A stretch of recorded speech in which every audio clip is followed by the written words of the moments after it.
किसी से बात करना, उसे सामने देखना आज कितना आसान हो गया है। कोई लद्दाख में हो या कन्याकुमारी में, बस एक कॉल की दूरी रहती है। मोबाइल उठाया, वीडियो कॉल लगाया और सैकड़ों मील दूर बैठा वो शख्स आपकी आंखों के सामने। ये सब संभव हुआ है उन सैटेलाइट से जिन्हें इसरो पिछले कई सालों से अंतरिक्ष में भेजता रहा है। भारत ने 1947 में अंतरिक्ष की दुनिया में शून्य के साथ कदम रखा था और महज 75 साल में इतनी तरक्की कर ली है कि आज सैटेलाइट लॉन्चिंग के मार्केट पर भारत राज कर रहा है। वो 1975 का साल था जब दुनिया को शून्य देने वाले आर्यभट्ट के नाम के साथ भारत ने अंतरिक्ष की दुनिया में पहला कदम रखा था। 3, 2, 1,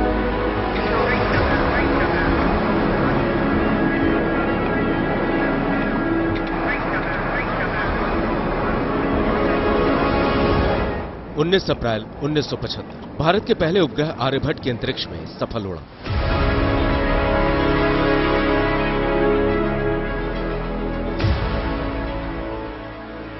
मार्च 2019 भारत ने एंटी सैटेलाइट मिसाइल का परीक्षण किया। एक उपग्रह के केवल 3 मिनट में परखच्चे उड़ गए।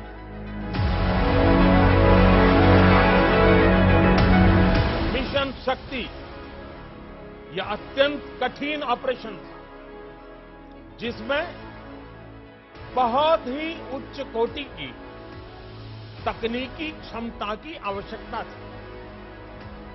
वैज्ञानिकों द्वारा सभी निर्धारित लक्ष्य और उद्देश्य प्राप्त कर लिए गए। अब भारत अंतरिक्ष में गगनयान भेजने की तैयारी कर रहा है। चंद्रमा तक की दूरी तय कर चुका है। एक वक्त था जब आर्यभट्ट उपग्रह को सोवियत संघ के किराए के लॉन्च पैड से भेजा गया था, लेकिन आज अंतरिक्ष के बाजार में भारत का दबदबा इतना बढ़ चुका है कि विकसित देशों के उपग्रह भी श्रीहरिकोटा से प्रक्षेपित किए जा रहे हैं।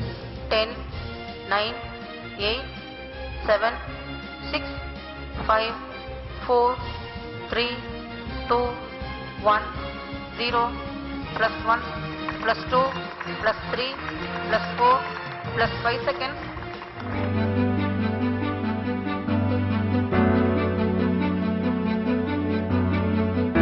कैलेंडर के पन्नों पर गिना जाए तो ये मुकाम हासिल होने में भारत को 75 साल लगे, लेकिन ये कहानी तब तक अधूरी रहेगी जब तक देश के वैज्ञानिकों का जिक्र नहीं होगा। उन किरदारों को भी महसूस करना होगा जिन्होंने पड़ाव दर पड़ाव पार करके भारत को अंतरिक्ष की दुनिया का सरताज बना दिया।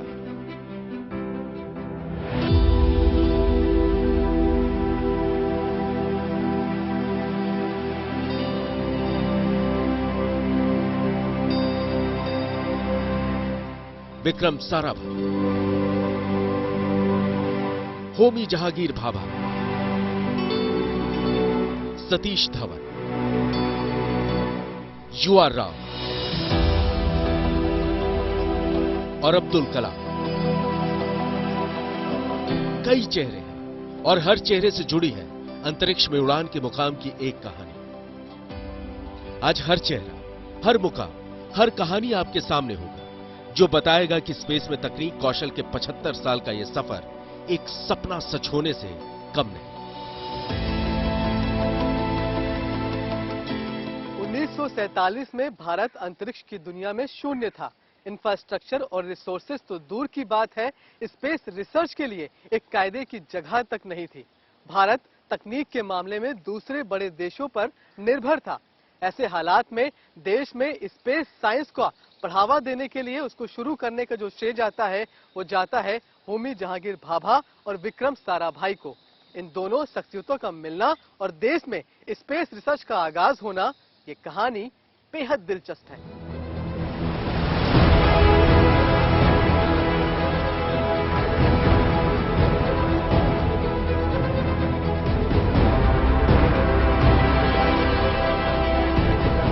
ये दूसरे विश्व युद्ध का वक्त, जंग की तपिश दुनिया को झुलसा रही।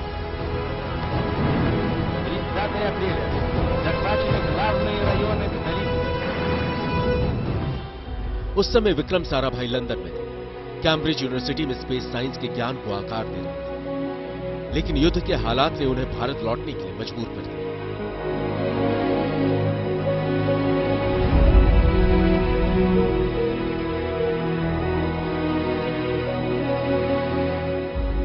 होमी जहांगीर भाभा भी एक काम के सिलसिले में लंदन से भारत आए और विश्व युद्ध की वजह से लंबे समय तक रुकना पड़ा। तब एक रिसर्च के सिलसिले में साराभाई और भाभा की मुलाकात बेंगलुरु में हुई और इस मुलाकात के बाद भारत में स्पेस साइंस के युग का आगाज हुआ।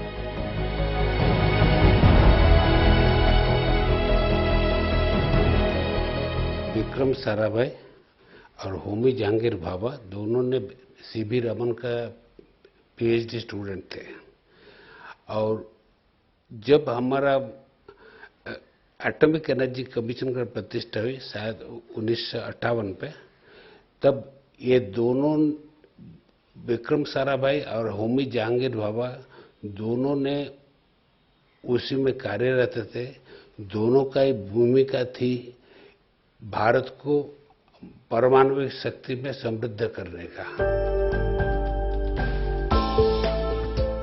भाभा और साराभाई से पहले वैज्ञानिक सीवी रमन और मेघनाथ साहा सैद्धांतिक तौर पर अंतरिक्ष की दुनिया को साधने का काम कर रहे थे, लेकिन कागजों पर लिखा सिद्धांत जमीनी स्तर तक नहीं पहुंच पा रहा था। पहले विक्रम साराभाई और होमी जहांगीर भाभा ने निजी स्तर पर कुछ पहल की। पहल का असर हुआ तब उस समय की नेहरू सरकार को एहसास हुआ कि स्पेस साइंस के मैदान में भारत के कूदने का वक्त हो गया। 1962 में तत्कालीन प्रधानमंत्री जवाहरलाल नेहरू ने Indian national committee for space research की स्थापना की। विक्रम साराभाई की अपील पर नेहरू ने इस संस्थान की स्थापना की थी। Indian national committee for space research की जिम्मेदारी विक्रम साराभाई के पास ही थी।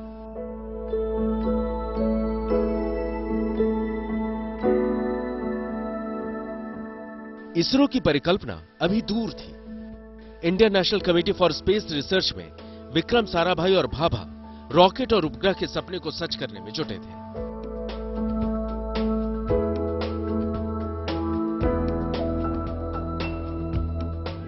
तब 1962 की इंडो चाइना लड़ाई राह में रोड़ा बनकर खड़ी हुई। देश को परमाणु शक्ति बनाने की चाहत ने भाभा को साराभाई से अलग कर दिया। भाभा अपने न्यूक्लियर फिजिक्स के दम पर भारत को परमाणु शक्ति से लैस करने में जुट गए और विक्रम साराभाई अपने स्पेस रिसर्च में डटे रहे। होमी जहांगीर भाभा खाली जो परमाणु बॉम्ब के लिए भी तैयार कर रहे थे। ये उनका जो सबसे बड़ी अवदान है, जो भारत पे परमाणु शक्ति को विद्युत में कन्वर्ट करने का जो स्वावलंबन जो टेक्नोलॉजी है, वो उनका समय में तैयार हुई है। उनका निर्देश में जो टीम बनी, वो भविष्य में वो परमाणु शक्ति जो से ऊर्जा में परिवर्तन करने का जो यंत्र है वो बना सके। भारत का अंतरिक्ष विज्ञान अब वक्त के नाजुक मोड़ पर खड़ा है। एक नए युग का आगाज करीब था, जिसके बाद भारत आसमान की नई बुलंदियों तक पहुंच गया। अब इसरो का दौर शुरू होने वाला है।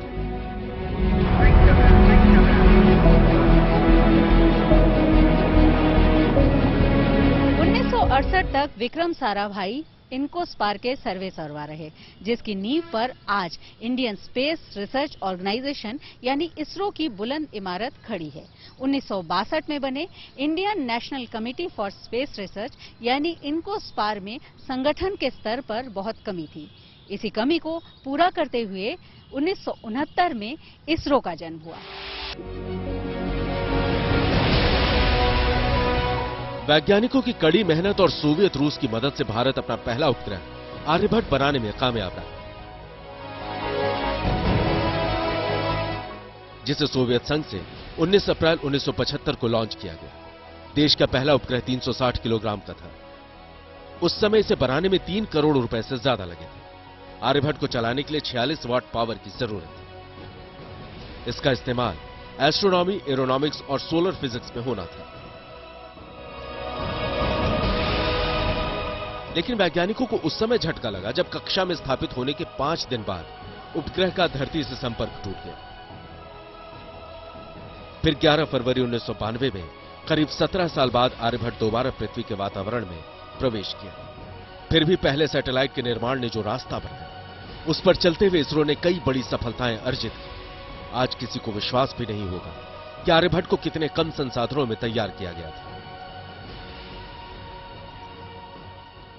युवा राव के नेतृत्व में बहुत सारे यंग इंजीनियर और साइंटिस्ट तब इसरो में पहली बार काम शुरू किए। कोई भी किसी का भी पहले कोई अभिज्ञता नहीं थी और तब क्लीन रूम बोल के कुछ नहीं थी। एक नॉर्मल इंडस्ट्रियल एस्टेट पे ये सैटेलाइट बनी थी। तब टॉयलेट पे रिसीविंग स्टेशन बना था। ये सच है जो एक पीनिया में जो तब सैटेलाइट बनी थी वो एक शेड का अंदर बनी थी जो नॉर्मल इंडस्ट्रियल शेड होती है। आज का जैसा कोई सोफिस्टिकेटेड क्लीन रूम कभी नहीं थी। आर्यभट्ट ने साराभाई के बाद देश को एक नया हीरो दिया, जिनका नाम था युवा राव। युवा राव का रोल इसरो में बढ़ता जा रहा था।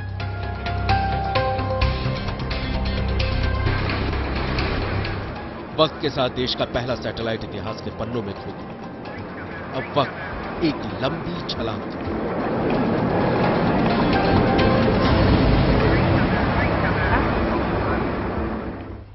विक्रम साराभाई 1971 तक इसरो के वैज्ञानिकों को आगे की राह दिखाते रहे, लेकिन आर्यभट्ट सैटेलाइट से अनुभव लेकर वैज्ञानिकों ने एक बात समझ ली कि केवल उपग्रह बनाने से कुछ नहीं होने वाला।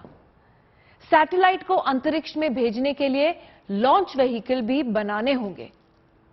इसके बाद इसरो को दो हिस्सों में बांटा गया। एक हिस्से में वैज्ञानिक सैटेलाइट बनाने लगे और दूसरे में रॉकेट तकनीक पर काम होने लगा। इस मिशन में देश के दो वैज्ञानिक नायक बनकर उभरे। उनमें से एक APJ Abdul Kalam missile man के नाम से मशहूर हुए, तो दूसरे वैज्ञानिक सतीश धवन के नाम पर आज भारत का सबसे बड़ा स्पेस सेंटर है। Plus 5 seconds. Stop normal. P1 tracking. PC tracking. P2 tracking. 19 अप्रैल 1975 भारत को अपना पहला सैटेलाइट आर्यभट्ट किराए के लॉन्च पैड से लॉन्च करना पड़ा और आज इसरो दूसरे देश के सैटेलाइट्स को अंतरिक्ष में भेजने के लिए पूरी दुनिया में मशहूर है। Stop normal. P1 tracking. PC tracking. 1999 से लेकर 2022 तक भारत 345 विदेशी सैटेलाइट्स को प्रक्षेपित कर चुका है। आज 34 देश अपने उपग्रह को अंतरिक्ष में भेजने के लिए भारत के इसरो को चुनते हैं। 1999 से 2022 तक उपग्रहों का प्रक्षेपण करके इसरो करीब 448 करोड़ रुपए की कमाई कर चुका है। The launch campaign began with the flag off of the Nozzle End segment of the first stage. 1975 से 1999 महज 24 सालों में इतना बड़ा फर्क संभव हुआ है, तो इसके पीछे केवल और केवल इसरो के वैज्ञानिक हैं। इसकी शुरुआत उस समय हुई जब इसरो की कमान सतीश धवन के हाथों में पहुंची। 1972 में विक्रम साराभाई के बाद सतीश धवन इसरो के चीफ बने। सतीश धवन उस वक्त दुनिया के जाने माने गणितज्ञ और एरोस्पेस इंजीनियर थे। सतीश धवन की काबिलियत की गूंज नासा तक थी और यही वजह है कि उन्होंने इसरो को नई ऊंचाई तक ले जाने में बेहद महत्वपूर्ण भूमिका निभाई। सतीश धवन खुद उपग्रह बनाने में जुटे थे और लॉन्च व्हीकल का जिम्मा दिया था अपनी टीम के सबसे काबिल युवा rocket scientist APJ Abdul Kalam. Technology की जो आयाम अब्दुल कलाम साहब देख पा रहे थे, क्योंकि ये पहली बार उन्होंने क्या किया, डिफेंस सिस्टम को स्पेस के साथ में इंटीग्रेट करके तब आगे बढ़ाने का काम किया और देश ऐसे मुकाम पर आ भी चुका था कि दोनों को आगे बढ़ाकर वो आगे लेकर जा भी सकते थे। इसलिए ये जोड़ी सच में वास्तविक रूप में कमाल की, रहते हुए भी और जब नहीं थी तो संकल्पना के रूप में।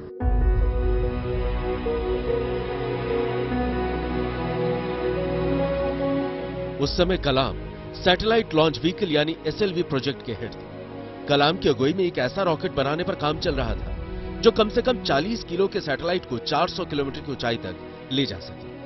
1970 में प्रोजेक्ट शुरू हुआ, 1979 में पहला प्रयोग हुआ और बदकिस्मती से इसरो नाकाम रहा। लॉन्च होने के बाद तकनीकी खराबी के चलते एसएलवी बंगाल की खाड़ी में गिर गया। स्पेस व्हीकल में दो तरह के फ्यूल का उपयोग होता है, एक सॉलिड और एक लिक्विड। तो जिस फ्यूल का उपयोग हम लोग कर रहे थे वो लिक्विड फ्यूल था, वो लीक करके जो गिर गया एसएलवी के साथ में, तो हुआ कि हमारे पास दूसरी टेक्नोलॉजी तो है नहीं। ये झटका इसलिए था क्योंकि इसी के सहारे पर पूरा स्पेस प्रोग्राम आधारित हुआ करता था, और इसलिए जब ये पूरी तरह से कोलैप्स कर गया तो पूरा व्हीकल ही पूरी तरह से नष्ट हो गया, नए सिरे से काम करना शुरू करना पड़ा। और जब नए सिरे से काम करना शुरू हुए तो भारत के अंतरिक्ष के कार्यक्रम के लिए बेहतर ही रहा, इससे कोई हानि नहीं हुई अंततः और लॉन्ग टर्म में भी।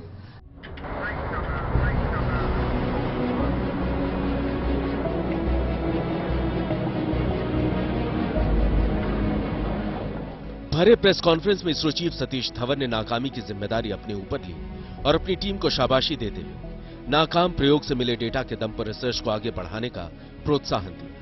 इससे अब्दुल कलाम को भी ताकत मिली, नए जोश के साथ एसएलवी को तैयार करने में जुट गए। नतीजा ये हुआ कि 18 जुलाई 1980 को इसरो एसएलवी का सफल प्रक्षेपण करने में कामयाब रहे। वैज्ञानिकों की कड़ी मेहनत से महज 10 सालों में भारत सैटेलाइट को अंतरिक्ष में भेजने के लिए लॉन्च व्हीकल तैयार करने में सफल हो चुका था।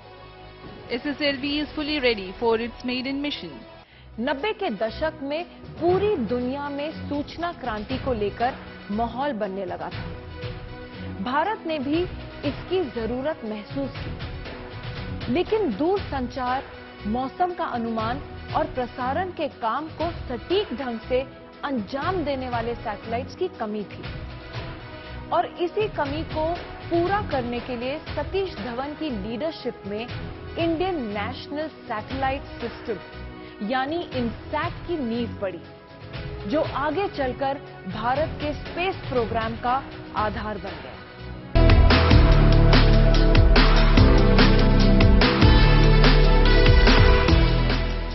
आज पूरी दुनिया एक मुट्ठी में समा चुकी है। पल में लद्दाख में बैठा शख्स कन्याकुमारी में अपने दोस्त से बात कर लेता। आधुनिक डॉपलर रडार 30 दिन पहले मौसम की गणना कर लेते। Like weather monitoring, the inputs gathered from their aid in a variety. Keyboard के एक क्लिक से इंटरनेट की दुनिया कंप्यूटर की स्क्रीन में समा जाती है। ये दूर संचार क्रांति का युग है, जिसकी नींव पड़ी 80 के दशक में, जब इसरो के वैज्ञानिक इनसैट सीरीज के उपग्रह को प्रक्षेपित करने की तैयारी कर चुके हैं।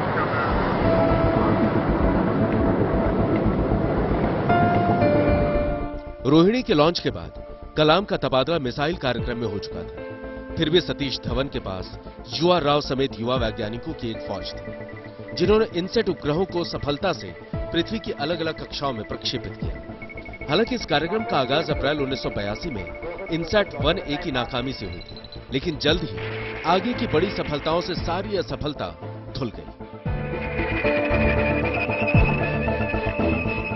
2007 तक एक एक करके 9 इनसैट उपग्रह पृथ्वी की कक्षाओं में स्थापित किए गए, जिनकी मदद से दूरसंचार, प्रसारण, मौसम विज्ञान के साथ खोज और बचाव कामों में मदद मिली। बाढ़ या सूखा का पूर्वानुमान लगाना पहले से आसान हो गया। धीरे धीरे इनसैट की तकनीक भारत के स्पेस कार्यक्रम का आधार बन गई। ये वजन में हल्के और काम में पहले के उपग्रहों से ज्यादा सटीक और तेज थे। इनसैट सीरीज जो है वो तो हमारे लिए काफी महत्वपूर्ण है। वही उसी ने हमें जिसे कहते हैं कॉन्फिडेंस दिया कि हम और आगे बढ़ें। इनसैट के माध्यम से और ऐसे सैटेलाइट लॉन्चेस के माध्यम से मेरे ख्याल में हम बहुत बड़ा मार्केट शेयर कैप्चर कर सकेंगे, और हमें ये छोटे छोटे जो प्राइवेट सेक्टर है उसे भी साथ लेना है।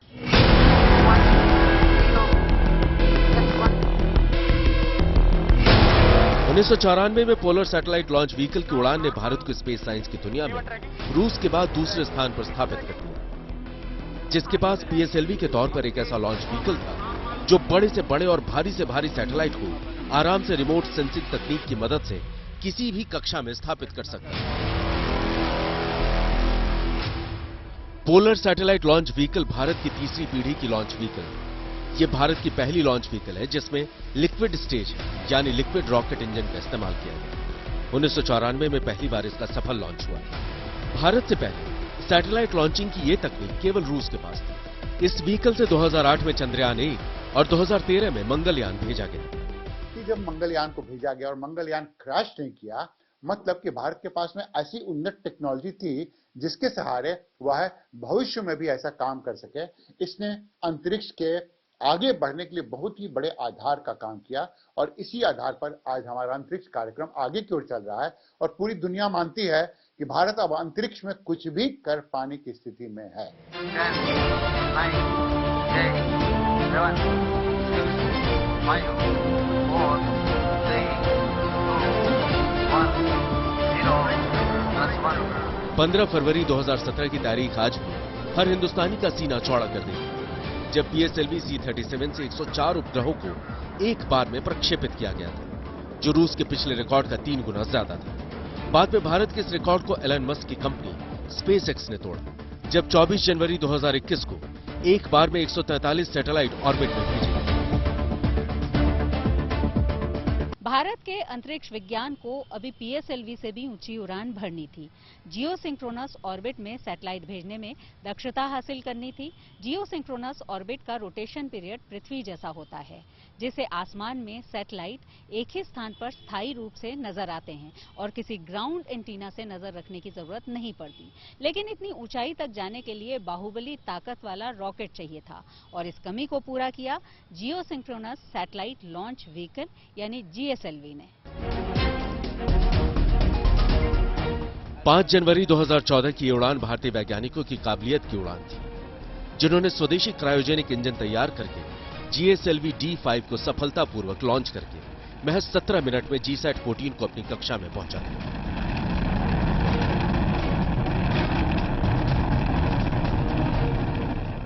GSLV के लिए क्रायोजेनिक इंजन की दरकार थी, जिसकी तकनीक रूस को देनी थी, लेकिन अमेरिका के दबाव में रूस मुकर गया। फिर इसरो ने 20 साल की मेहनत में स्वदेशी क्रायोजेनिक इंजन बनाकर इतिहास रच दिया और इस इंजन पर सवार होकर GSLV ने सफलता का झंडा अंतरिक्ष विज्ञान की एक नई ऊंचाई पर गाड़ दिया।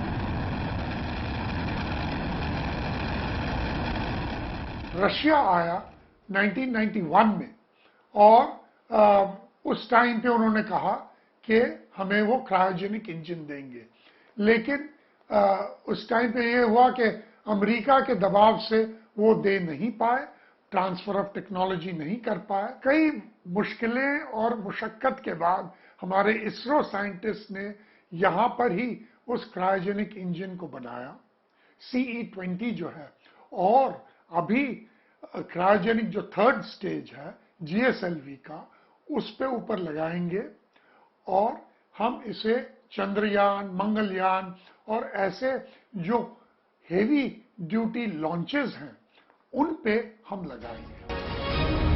ये तो कहानी हो गई रॉकेट, सैटेलाइट्स और लॉन्चिंग पैड की, लेकिन अंतरिक्ष में भारत की रफ्तार का अंदाजा लगाना है तो इसके लिए उन मिशन की चर्चा जरूर करनी होगी जिनसे दुनिया में हिंदुस्तान की धाक जम गई।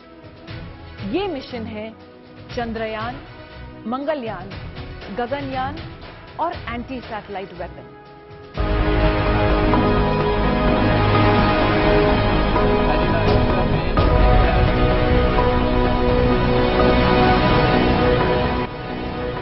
कभी किसी ने सोचा भी नहीं होगा कि 1984 में सोवियत रूस के साथ अंतरिक्ष में कदम रखने वाला हिंदुस्तान महज 38 सालों में इतनी उपलब्धियां हासिल कर लेगा कि रूस और अमेरिका दांतों तले उंगलियां दबा लेंगे। चंद्रमा से लेकर मंगल तक हिंदुस्तान अब कदम रख चुका है और बहुत जल्द अंतरिक्ष में मानव को भेजने की दहलीज पर है।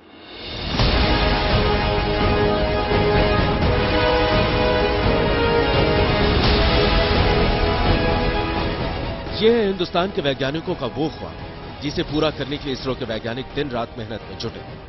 ये उस गगनयान का एक्टिव मॉडल है जिस पर सवार होकर भारत के 3 अंतरिक्ष यात्री पहली बार सितारों के ऊपर की दुनिया की सैर में। ये भारत का पहला मानव युक्त अंतरिक्ष मिशन है, जिसका ऐलान देश के प्रधानमंत्री नरेंद्र मोदी ने 15 अगस्त 2018 को लाल किले से कर दिया। लेकिन हमने सपना देखा है, हमारे वैज्ञानिकों ने सपना देखा है, हमारे देश ने संकल्प किया है कि 2022 जब आजादी के 75 साल होंगे तब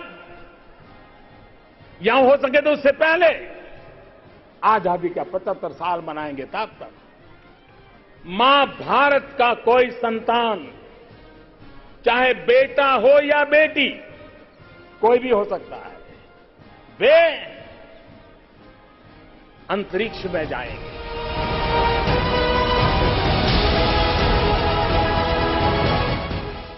गगनयान की परिकल्पना 2014 में कर ली गई, लेकिन सोच को अमलीजामा पहनाने में वक्त लगा।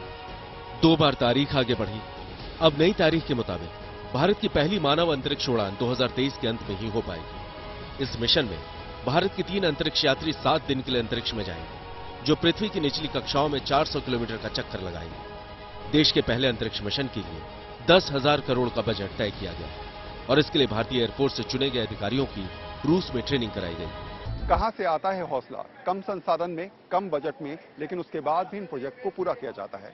असल में इसके पीछे की ताकत को अगर हम समझें तो उन प्रोजेक्ट से तमाम लोगों को ये समझाना कि आखिर हम लोग काबिलियत के मुकाबले में कितने ज्यादा आगे हैं। भले ही पैसा कम हो, संसाधन कम हो, लेकिन उसके बाद भी बेहतर तरीके से हर प्रदर्शन को हम करने के लिए तैयार हैं। 5 नवंबर 2013 को इसरो ने वो कर दिखाया जिसे देखकर बड़े से बड़े देश चौंक गए। 4, 3, 2, 1, 0। Allumage EAP, décollage। 5 नवंबर 2013 को आंध्र प्रदेश के श्रीहरिकोटा से निकला भारत का मंगलयान 24 सितंबर 2014 को मंगल की कक्षा में प्रवेश कर गया। इसके साथ ही भारत पहले ही प्रयास में लाल ग्रह के अभियान में सफल होने वाला दुनिया का पहला देश बन गया। चीन और जापान भी ये कामयाबी हासिल नहीं कर पाए थे और बजट बाकी देशों से कई गुना कम, केवल 450 करोड़ रुपए। चंद्रयान का जो हुआ, मंगलयान, और फिर हम एक के बाद एक सैटेलाइट छोड़ रहे हैं और ये सब हम कर रहे हैं बहुत इकोनॉमिक वे में। तो ये दोनों का जो मिश्रण है, ये तकनीकी कैपेबिलिटी, क्षमताएं और इकोनॉमिक, ये मेरे ख्याल में एक बहुत बड़ी क्षमता है।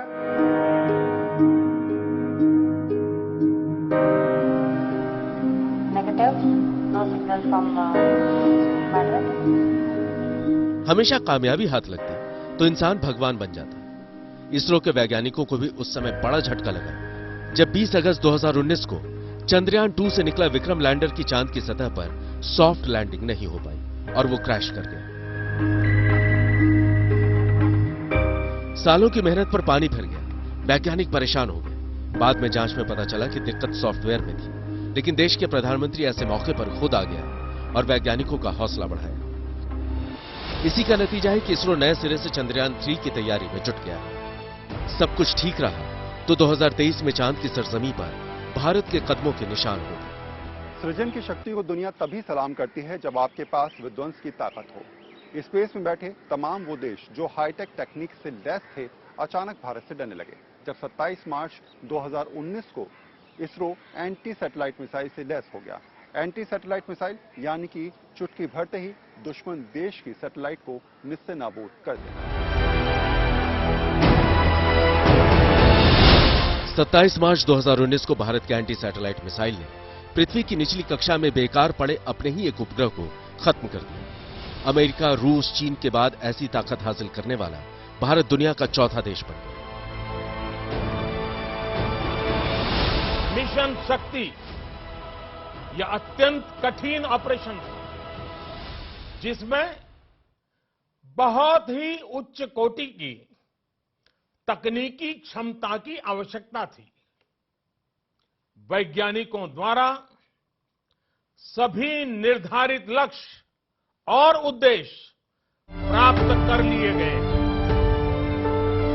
एक देश जिसका अंतरिक्ष अभियान 1975 में साइकिल और बैलगाड़ी पर शुरू होता है, महज 50 साल में उसके तकनीक कौशल का सफर एंटी सैटेलाइट तक पहुंच जाता है, जो ये साबित करता है कि भले ही भारत देर से स्पेस रेस में शामिल हुआ, लेकिन अपने हौसले, हिम्मत और मेहनत से कई देशों को पछाड़ते हुए दुनिया के शीर्ष 4 ताकतों में शामिल हो गया। लेकिन ये मंजिल नहीं, एक पड़ाव, क्योंकि सितारों के आगे जहां और भी।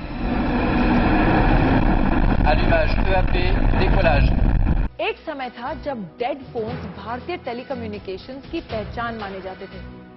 फिर हम गली गली में फैले पीसीओ के येलो बूथ से हर जेब में मोबाइल तक पहुंचे। 1 घंटे की मियाद वाले इंटरनेट से अनलिमिटेड डेटा पैक का दौर शुरू हुआ। आज सॉफ्टवेयर प्रोग्रामिंग में इंडियन प्रोफेशनल्स का एक छत्र राज है और आज भारत पूरी दुनिया का आईटी गुरु बना हुआ है। ये सब संभव हुआ सूचना क्रांति से, जिसके आगाज के साथ ही शुरू हुई भारत के विश्व शक्ति बनने की कहानी।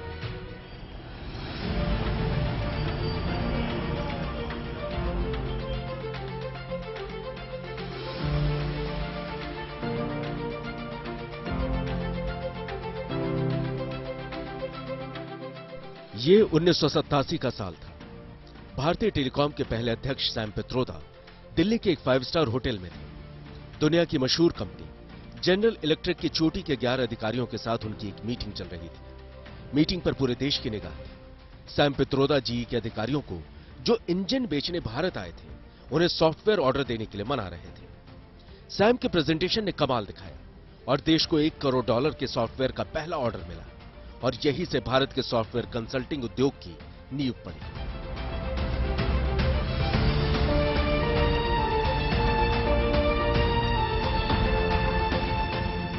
इसी के दम पर आज हिंदुस्तान आईटी की दुनिया का महागुरु बन बैठा है। दुनिया की टॉप 10 आईटी कंपनीज में से 4 भारत की हैं। दुनिया की बड़ी बड़ी कंपनियों में भी भारत के दिग्गजों का जलवा है। सूचना क्रांति, कंप्यूटर और इंटरनेट के दम पर भारत आज आईटी की दुनिया का बेताज बादशाह बन चुका है। लेकिन स्पेस टेक्नोलॉजी और स्पेस साइंस की तरह ही भारत ने सूचना प्रौद्योगिकी में भी धीमी शुरुआत की थी।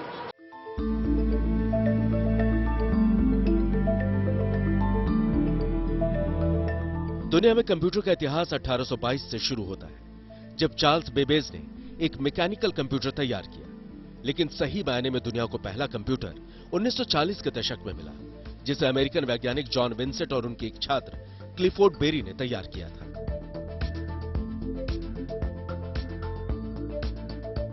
भारत में कंप्यूटर की कहानी 16 साल बाद शुरू होती है और इसका सेंटर बना कोलकाता। भारत ने पहली बार 1956 में कंप्यूटर खरीदा। उस समय उसकी कीमत 10 लाख रुपए थी। उस कंप्यूटर का नाम था HEC-2M।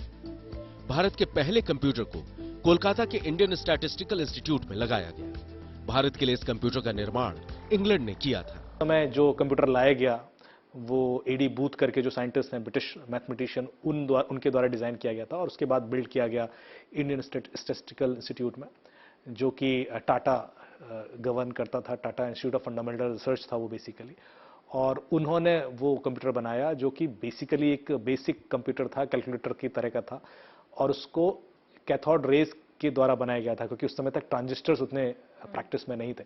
तो इतने वॉल्व लगाए गए थे। यदि आप पुराने जमाने का रेडियो याद करें तो बहुत बड़ा रेडियो होता था और उसमें कैथोड रे लगी, ट्यूब्स लगी जाती थी। ऐसी 22,000 ट्यूब्स थी उस कंप्यूटर के अंदर, 22,000, और उसके बाद वो एक बेसिक कैलकुलेशंस कर पाता था। तो ये बहुत इंटरेस्टिंग था कि उतना बड़ा सेटअप एक विजनरी ही सोच सकता था कि आगे जाके ये चीज बहुत बड़ी बनने वाली है।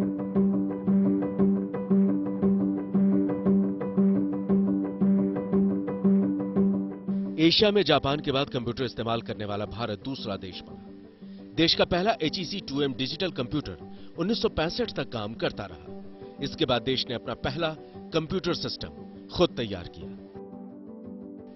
1966 में भारत ने अपना पहला कंप्यूटर बनाया, जिसे इंडियन स्टैटिस्टिकल इंस्टीट्यूट और जाधवपुर यूनिवर्सिटी ने मिलकर तैयार किया था। इसलिए इसका नाम ISI-JU रखा गया। ISI-JU की क्षमता HEC-2M से कहीं बहुत ज्यादा थी, क्योंकि इसे भारत की जरूरतों के मुताबिक तैयार किया गया था। लेकिन ISI-JU में भी व्यावसायिक जरूरतों को पूरा करने की क्षमता नहीं थी। लेकिन कंप्यूटर बनाकर भारत विकसित देशों की कतार में खड़ा हो गया।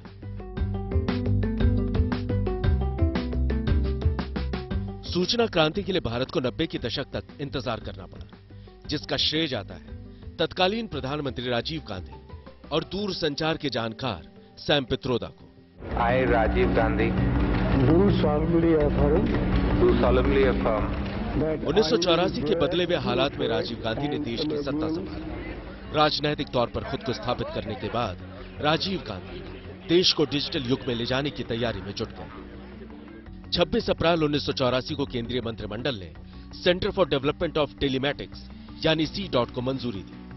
सैम पित्रोदा को ₹1 वार्षिक वेतन पर C.DOT का प्रमुख बनाया गया। 11 अप्रैल 1989 को टेलीकॉम आयोग की स्थापना की गई। इस बीच सैम को टेलीकॉम आयोग का अध्यक्ष बना दिया गया।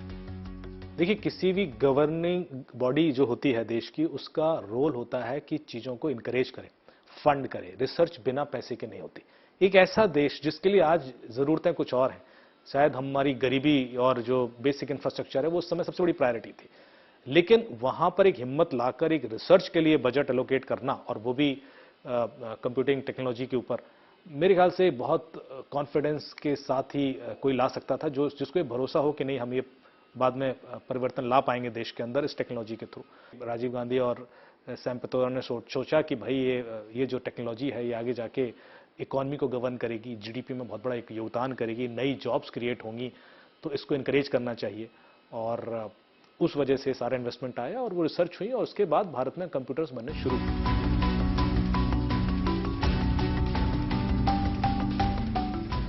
राजीव गांधी ने कंप्यूटर को हर घर तक पहुंचाने का काम किया। देश की 2 बड़ी टेलीकॉम कंपनी MTNL और BSNL की शुरुआत भी इसी दौर में हुई। भारत में सूचना क्रांति की कहानी सुपर कंप्यूटर्स के बिना बहुत अधूरी है। आज जो सिस्टम हम इस्तेमाल कर रहे हैं, सुपर कंप्यूटर्स इसकी फर्स्ट जनरेशन थे। बात यदि हम अमेरिका की करें तो अमेरिका ने 90 के दशक में सुपर कंप्यूटर्स बना दिए थे, लेकिन भारत को भी जलवायु परिवर्तन पर रिसर्च करने के लिए, मौसम से जुड़ी जानकारियां जुटाने के लिए और अन्य अहम शोधों के लिए भी सुपर कंप्यूटर्स की जरूरत थी। इसलिए 1988 में भारत ने यह निश्चय किया कि भारत अमेरिका से 70 करोड़ रुपए में सुपर कंप्यूटर्स खरीदेगा। इसके लिए अमेरिकी कंपनी क्राय से संपर्क किया गया। उस समय नियम के मुताबिक अमेरिकी कंपनी को अपना सामान विदेश में बेचने के लिए अमेरिकी सरकार से अनुमति लेनी पड़ती थी। कंपनी ने भारत को सुपर कंप्यूटर बेचने से पहले अमेरिकी सरकार से अनुमति मांगी, तो सरकार ने इनकार कर दिया। ये भारत के लिए बड़ा झटका था। सुपर कंप्यूटर न्यूक्लियर रिसर्च में भी यूज होता है, क्योंकि वहां पर भी मैथमेटिकल मॉडल बनाए जाते हैं। तो यूएस का ये डर था कि ऐसा ना हो कि भारत न्यूक्लियर रिसर्च करना चाहता है और वहां पर वो उस कंप्यूटिंग पावर को यूज करेगा, वो उनका सबसे बड़ा डर था। उस वजह से उन्होंने किसी भी ऐसे देश को जो कि ये रिसर्च कर सकता था, और उस समय तक हम लोगों ने कुछ ऐसे टेस्ट कर लिए थे, हमें बस मॉडलिंग की जरूरत थी ताकि हम उस चीज को कंट्रोल करके एक प्रॉपर कमर्शियल वर्जन खड़ा कर सकें। वो करने से रोकने के लिए या वो चीजें डिले हो जाएं भारत में, सुपर कंप्यूटर उन्होंने नहीं दिया। सबसे बड़ा इंपैक्ट ये हुआ कि उससे हमारा जो पूरा न्यूक्लियर जो विजन था वो करीब 15 साल डिले हो गया।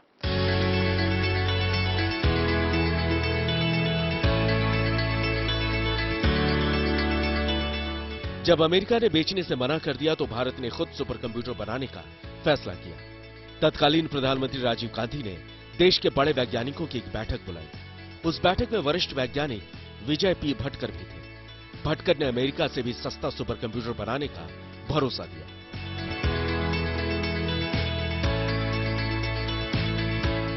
वैज्ञानिकों ने इस प्रोजेक्ट को नाम दिया C-DAC, और महज 3 साल में 1991 में भारत ने अपना पहला सुपर कंप्यूटर बना डाला, जिसका नाम था परम 8000।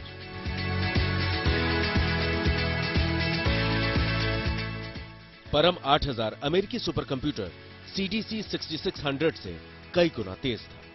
भारत ने अमेरिका को 70 करोड़ में उसका सुपर कंप्यूटर खरीदने का ऑफर दिया था, जबकि भारत के वैज्ञानिकों ने अमेरिका से भी तेज कंप्यूटर को उससे भी काफी कम लागत में सिर्फ 3 करोड़ की कीमत में तैयार कर दिया।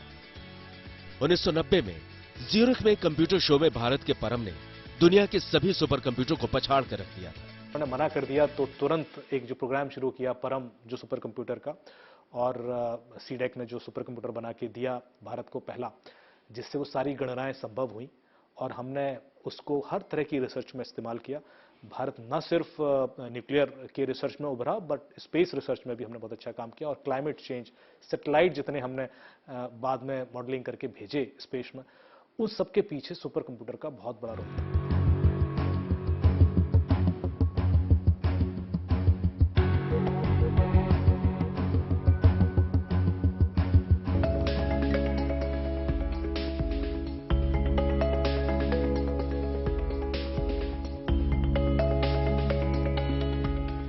90 के दशक में सुपर कंप्यूटर की खोज ने इंडियन आईटी सेक्टर के लिए बूस्टर डोज का काम किया। कंप्यूटर से लैस होने के बाद अब जरूरत इंटरनेट की थी और इंटरनेट के साथ आया आर्थिक उदारीकरण का दौर।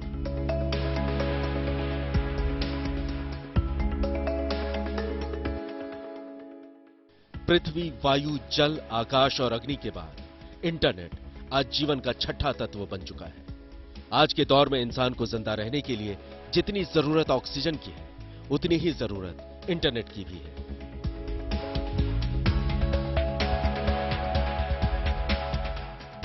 पूरी दुनिया में 3 अरब 80 करोड़ से ज्यादा लोग इंटरनेट इस्तेमाल करते हैं। 100 करोड़ इंटरनेट यूजर्स के साथ चीन दुनिया में सबसे ज्यादा इंटरनेट इस्तेमाल करने वाला देश है।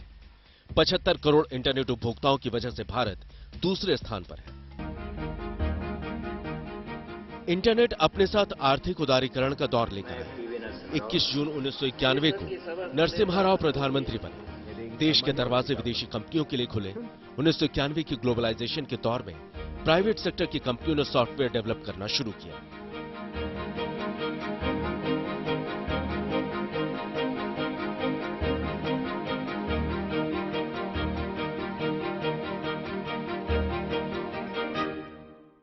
उन्नीस में भारत सरकार ने इंफॉर्मेशन टेक्नोलॉजी को भारत का भविष्य घोषित कर दिया। 1991 में कंप्यूटर निर्यात करने पर लगाए जाने वाली ड्यूटी को हटा दिया गया। सॉफ्टवेयर कंपनियों को निर्यात से फायदे पर 10 साल तक के लिए टैक्स में राहत दी गई। बाद में 100% इक्विटी के साथ मल्टीनेशनल कंपनियों को निवेश की इजाजत मिल गई। उदारीकरण के दौर से अमेरिका और दुनिया के दूसरे विकसित देशों से हमें हार्डवेयर टेक्नोलॉजी मिलने में बहुत सुविधा हुई और उसके बाद से हमारी चौमुखी ग्रोथ आईटी सेक्टर में हुई। उसके पहले हम सिर्फ थोड़ा बहुत सॉफ्टवेयर में काम कर पा रहे थे, वो भी बहुत ही गिने चुने मार्केट्स में। जब हमने उदारीकरण किया और दुनिया से कैपिटल ली, साथ साथ हार्डवेयर की टेक्नोलॉजी हमारे पास आई, हमारे पास अवसर बहुत बढ़े। हार्डवेयर को लेकर, जो कि आईटी के पूरे क्षेत्र में सिर्फ सॉफ्टवेयर ही महत्वपूर्ण नहीं है, हार्डवेयर और सिस्टम इंटीग्रेशन उतना ही महत्वपूर्ण है। उदारीकरण से हमें वो तकनीकी भी मिली और हमें वहां पर मौके भी मिले। और इस तरह जो रास्ता बना, उस पर चलते हुए हिंदुस्तान आईटी की दुनिया का बेताज बादशाह बन गया। भले ही आजादी के बाद भारत का कोहिनूर अंग्रेज अपने साथ ले गए, लेकिन भारतीय आईटी पेशेवरों की चमक पूरी दुनिया में देखी जा रही है। आईटी कंपनियों की 2022 की ताजा रैंकिंग के हिसाब से दुनिया की टॉप 10 आईटी कंपनियों में 4 कंपनियां भारत की हैं। इसके अलावा टॉप 20 कंपनियों में आधे से ज्यादा प्रोफेशनल्स भारत या भारतीय मूल के हैं। गूगल के सुंदर पिचाई, माइक्रोसॉफ्ट के सत्य नडेला और ट्विटर के सीईओ पराग अग्रवाल, ये वो लोग हैं जो भारत से निकलकर दुनिया की बड़ी आईटी कंपनियों को सफलता की बुलंदियों पर ले जा चुके हैं और भारत का परचम दुनिया में लहरा रहे हैं। आज के लिए बस इतना ही। गुड न्यूज टुडे पर फिर आऊंगी कल रात 9 बजे। तब तक के लिए इजाजत दीजिए।